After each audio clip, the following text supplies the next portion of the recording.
Амансыздарбы, ардақты көрермандар. Назарыңыздарда Манас баяны көрсөтүүсү кепти токтогон жерден улай берейин. Ошентип сыргак урган тейден катуу жүрүп тетигили эримедеги колду көздөй чапыратат. Артынан бакай өй сыргак деп кыйкырса укпайт. Катуу жүрүп алган. Анан бакай жете келип найзанын тетир жагы менен өпкөдөн нары коюп калганда гана өзүнө келип артын караса, артында алдыда жүрсө ак жолтой, артта жүрсө саң колдой болгон бакаябаң турат дейт жайкалып. Аны көргөн сыргак баягы бакайга аба дегенден башка оозуна сөз кирбей өпкөсүнө батпай минтип туруп калды дейт. Анда бакай баягы баланы эсине келтирүү үчүн оройдон нары камчы менен дагы бир тартып калды. Ай бала, бул эмне кылганың сенин?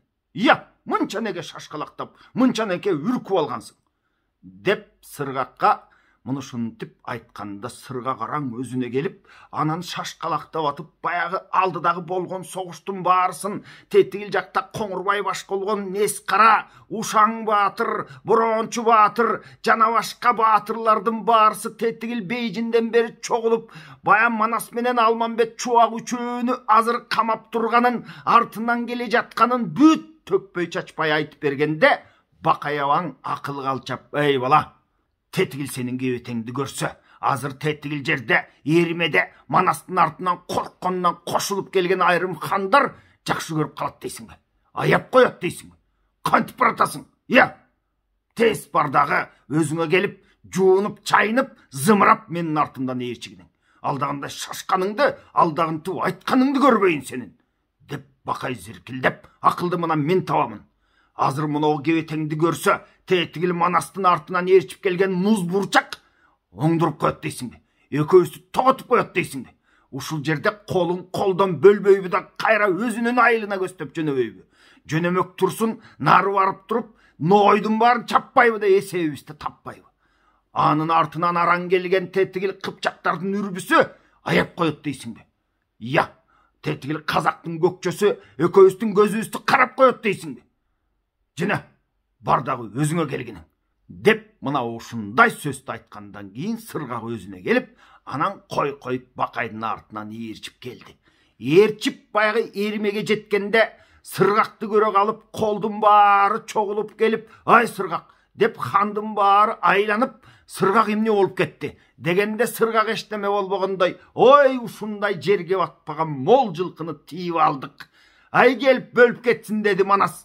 Болбосо жетпей калганын калсын деди, жетип келгени мал алсын деди дегенде колдун баары дүрбөп, тетигил Анжияндан Санжыбек, кадимки эле муз буурчак хан, Эртөштүк, жана башка көкчө баш болгон бүткүл хандар үрбүсү кош болгон булар колунун баарын тургузуп айдап жөнөдү дейт. Ай тезирээк жетип баралы. Тетигил жерден Манас ушундай жерге батпаган олжа алыптыр. Олжадан биз да алалы деп мынушинтип аскердин баары чыгып калды дейт. Доул басы дампылдап, Керней Сурунай бапылдап. Анын артынан 40 жигит Манастын ак куласын бош жетелеп алышып, бош деп Манастын тетигил салгылашып жаткан жерине көздөй жөнөп калышты. Эми булар келе беришсин. Ал эми Манас, Чубак, Алмамбет кандай болуп жатат? Булардан сиздерге кабар берейин туугандар. Ажаттын улуу суусу бар экен, катуу кирип турат. 3 найзаны байлап туруп, салып ийсе көмүп кете турган мынушундай дайра экен. Ошол дайранын жээгине келип калышты. Наркы жактан Коңурбай баш болгон Нескара, Жолойдөө, Ушаң баатыр, жана башка эшигендүү айбалта көтөргөн, ат көтөрбөй керик минген мынушундай баатырлары, жөө аскерлери, атчандары, булардын баарысы толуп алып, кыл-кылдап, Манас Алмамбет чубак үчөөн камап келатат. Баягы ажаттын суусунун жээгине келип калганда эми аркы бетке өтүп кетели десе дайра ушундай улуу ит кечпестин баягы кечүүсү деген жерди таап, ошол жерден наркы бетке өтүүгө салабыз го деп үчөө ой кылып турушту дейт. Улам келгенин ою үйрет, улам келип артынан найза салганын найзасын кагып ийет, кылыч ташып башын алдай чаап ийет. Мына мындай катуу кармаш болуп турат. Жамгыр кылып, жаа тартып, мөндүр кылып, ок атып, баягы ак күбө. Булар соот кийинген, мына ошол сооттон тийген жаанын огу өтпөй, калкан менен калкаланышып, анан жанына келген аскеринин баарысын кылыч менен мойсоп, алыстагысын найза менен көзүн оюп, мына ушинтип катуу кармашып турушат. Анан Алмамбет, Чубак экөө курчоодо калып калды. Манас болсо алыстан Коңурбайды көрүп калды дейт. Коңурбайды Манас алыстан көрүп, тимеле мыйыгынан жылмай берди дейт. Каптап жаткан жанагы канча Кытайдын аскерин адамы ордуна көрбөй, жакын келгенин кылыч менен салып, алыстагысын найза менен сайып, мунушинтип бара жатат Коңурбайды көздөй. Коңурбайды алыстан Манастын келе жатканын байкап калып, экөө найза кезешип, мелтирете найзаларын сунушуп барып туруп, салганда Коңурбайдын төшүндөгү чарайын астына так этип тийди дейт. Коңурбай аттан жыгылып тура калганда Манас кылычты алып Коңурбайдын башын шыла чаап кетерде, Борончу деген Кытайдын мыкты чоң баатыры бар экен. Мына ошол найза менен келип туруп Манасты боордон арып коюп калды дейт. Дагы жакшы чарайнадан ак олпоктон өткөн жок. Манас мынтип буйдала түшкөндө Коңурбайды атка мингизишип кетти дейт. Коңурбай качкан бойдон кетип калды жылт коюп. Анткени алдындагы алгара күлүгү ааламда жок күлүк ат эле туугандар. Ал Манас Коңурбайды ала албай калганына өкүнүп, анан кайра чабышка кирип, кайра согушка киргенде баяк Кытайдын үйүлгөн баатырларынын барысы анын үстүнө Борончудан найза жеп алды. Муну ушинтип турганда сууга шыкап атышат. Сууга 3 баатыр тең бая ажаттын суусуна кирип кетти дейт. Эми баягы алдындагы Айманбоз сүзүп олтуруп, араң дегенде аркы бетке өтүп барып калды. Артын караса, артында Алмамбет менен Чубактын аркы Кытайдын аскерлери курчап калган. Суунун үстүндө турат, нары болбойт же бери болбойт, мөндүрдөй болуп, жамгырдай болуп, жаанын огу үстүнөн тийип атат. Эми бул экөөүн калтырып койсом, ушундай эрлеримен айрылгандан көрө, булар менен чогуу өлбөймүнбү деп кайра баягы Айманбозду сууга салды дейт. Айманбоз баягы чабышта жүрүп тердеп, анан сууга түшө калганда чыйрыгып калган экен. Байкуш Манасты алган бойдон суудан чыга албастан аккан бойдон кетти. Тетигил жактан Чубак менен Алмамбет аны көрүп, артынан ээрчип, нары жакта согушуп, кылыч менен чабышып, айбалта менен урушуп, Манастын артынан кошуп агып баратышат. Айманбоз кыймылдай албайт, зымпыйып, Манас муну ушинтип агып баратат. Тетигил ажаттын дайрасында аны Коңурбай көрүп туруп, ай Манас дайрадан чыга электе мунун жанын алайын, муну бир нерсе кылып өлтүрүп салайын деп, акмалап артынан сууга агып бараткан Манасты ээрчип баратат. Баягы кууш жерге келгенде Коңурбай Манасты көзгө мээлеп туруп найзасын урду эле. Манас тик карады дейт. Көзүн жумбай тик карап, баягы келе жаткан найзанын учунан бекем уштап алды дейт. Эми найзанын темир жагы Манастын колунда калды, жыгаш жагы сабы Коңурбайдын колунда калды. Тартса Айманбоздун жерге буту тийбейт, жылат дейт кадимкидей. Ал Манас болсо Коңурбайды тартса, Коңурбай кургакта турат. Муну ушинтип экөө туруп калганда Алмамбет эптеп суудан чыгып, тетигил Коңурбайды көздөй найзасын алып айкырып жөнөгөндө Коңурбай найзасын учуп кое берип туруп качты дейт да. Муну ушинтип Манасты аман-эсен куткарып калышты. Бая Айманбоз менен эптеп чыгышты. Анан ошондо Манас айтып атат: "Эй, артыбызда колгана, сыргаккана, бакайгана" деп муну ушинтип бакыра баштады дейт. Ичи күйүп, түтөп, жалын болуп, муну ушинтип баатырларын чакыра баштады. "Кыргыз кырылып калганбы?" деп бакырганда колдун алды келип калган болчу дейт. Эми ошол жерин мен сиздерге китептен окуп берейин. Аксакал жайкалтып коштогон коянбоз, төшөнгөн баяндоз, качырган шаңдуу кул, кармаган кандуу кул, урунган жамбыбул, аба киң ирбакай, айбатыгал бирдалай, айкырып жетип калганы аккуладай тулпарды, айбандан бүткөн шумкарды, арыстан Манас батырдын астына тарт салганы, аркасын 40 батыр, аламан кой килатыр, 40 батырды барысы Қырғылбашты қарысы Қырғыз алға жол кесті, Қытайға беріп намысты, қалың аскер түмен қол қиқырып киріп қалышты.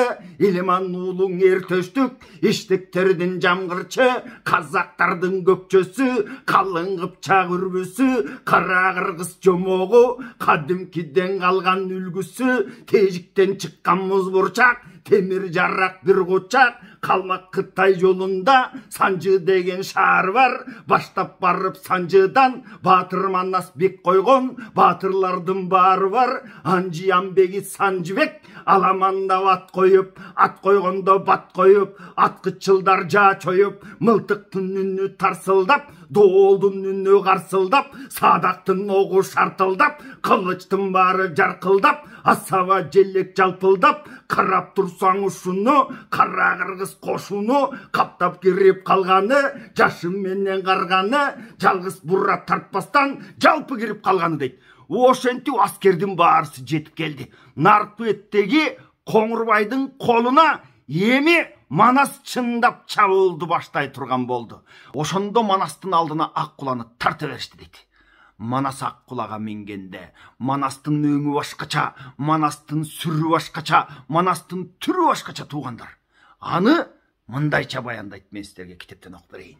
Айғай салып бақырса, қиқырып төрін қачырса, қылычының мизінде 40 дұшмандың қаны бар.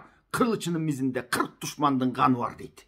Найзасының ұчында жүрет қошо айбаты, 100 кишinin жаны бар. Найзасының ұчында 100 кишinin жаны бар. Ошолордағы қошылып, айбат болып жүрет дейді. Жеке башы батырдың 7000 қолдой шаңы бар. Бет алдына қараса, ажыдар түгі бар. Ас болғондо кийгени қара löктүн жүгі бар. Өлөмүн деген турбаса, эми ас болгондо кийгени кара löктүн жүгі бар дегени, ба соот, чоп, кут чарайна мына ушул көк темир болуп кийинди дейт да. Анан кийин угуп туруңуздар. Өлөмүн деген турбаса, Өскөбенде ким турсун, ажал жеткен турбаса, Асылибенде ким турсун, 60 куллач найзасын карылыктап алыптыр. Ажыдар жыланы артынан сойлоп калыптыр. Көсө куйрук көкбөрү, көкжал эрдин жөкөрү, көтүнөн ээрчип алыптыр. Ал кара куш арбайып, асмандан бутун салыптыр. Кара чаар жолборсу, кайып берен 40 жылтен, канкор элдин жолдошу, айбаты башка көрүнүп, асманга тозоң бөлүнүп, Аққулат менен чуратып, айкырып төрөң киргенде, капырдын чети сөгүлүп, Аққула менен чуратып, астына каршы келгенде, айза менен сулатып, алыскысын айзалап, жакыныраак келгенин ачалбарс менен кайсалап, оң көзүнөн от чыгып, илебинен оп чыгып, муну ушинтип Манас кирип кетти. Кадимкидей жапырып, кадимкидей алдынан чыкканын найзалап, кылыч менен чаап, башын кесип, мына ушинтип кырып жоюп баратат. Манастын болсо издегени Қоңырбай. Қоңырбайды көпчүлүктүн арасынан тапты дейт. Қоңырбайда амал кылып, алгараны минип алып Манасты көргөндө Бейжинди көздөй качты дейт. Бейжинге капкасынан кирип кетсем, ал жака Манас кирип барып калса, кызылчулук менен артымдан мына ошондо кармап байлап аларбыз, ошол жерде соёрбуз, эки көзүн оёрбуз. Мына ушундай акыл кылып, мына ушундай арамдыгын кылып алып туруп, анан кийин Қоңырбай алгараны минип алып туруп Бейжинди көздөй сызып баратат. Қоңырбайдын артынан Аққула менен кууп баратат. Алгара ылдыйга келгенде алда кайда узап кетет. Өйдөрөккө келгенде Аққула жетип барат. Жетип барган жерден алтын кемер чети деп, айдалынын бети деп, улам артынан найзасы менен уруп калат. Бирок жетер жетмексем болуп найзасы тешип тепчү өтпөй, муну ушинтип Қоңырбайдын арты канап канжалап качып баратат. Качып барып тетигил Бейжиндин капкасына жеткенде, капканы ачтырып олтурбай, капкадан аты менен аттатып учуп өтүп кетти дейт. Ошол жерге барганда Аққула токтоп калды. Манастын болсо баягы бугу чыкпай, манастын болсо кар төгүлүп, түшө калып Аккуланын башын кылыч менен чаап таштарда алыстан Алмамбет көрүп, болду болбоду ушул манасты Коңурбай амал менен Бейжиңге алып баратат. Капкадан нары киргизгенде манастын айласын таап, эсебин таап, көзүн оюп, өзүн союп койбосун деп, артынан Алмамбет чапкан экен. Ошол манас түшө калып жанагы Аккуланын башын кыя чабарда артынан Алмамбет жетип барып, "Ой, манас Аккулага тие көрбө" деп манаска мынтип айтып, анан түшүндүрүп атат. "Эй, манас, Коңурбай тетиги алгараны бир баксадан, эки баксадан, үч баксадан секиртип, анан ушундай капканы аша турган кылып машыктырып койгон илгертен. Ал эми Аккуланы сен минтип машыктырган эмессиң. Ошондуктан күнөө Аккулада эмес, Коңурбай далай айланын баарысын алгарасына үйрөтүп койгон" деп мунушинтип түшүндүргөндөн кийин, ошондо манас баягы жетпей калганына, Коңурбайдын эсебин таппай калганына ушунчалык каарданып алып анан кайтып жөнөдү дейт бери көздөй. Бул жакта болсо баягы Коңурбай качып кетти, Бейжиңге кире калды. Ал эми бул жакта болсо Жолой, Ушаң, Соорондук жана башка деген Кытайдын баатырлары баштаган колдун баарысы Кыргыздын колу менен катуу чабышып жатат туугандар. Эми келерки көрсөтүүдө калган уландысын айтып бермекчимин. Аман туруңуздар. Урматтуу көрүүчү, эгер бизди колдоп, эмгегибизди баалап, бабаларыбыздын даңкын баяндаган көрсөтүүлөр көбүрөөк чыгып, көбүрөөк жайылуусун кааласаңыз, экрандагы номерлерге акча которуп, демөөрчүлүк кылсаңыз болот. Күч бирдикте замандаш.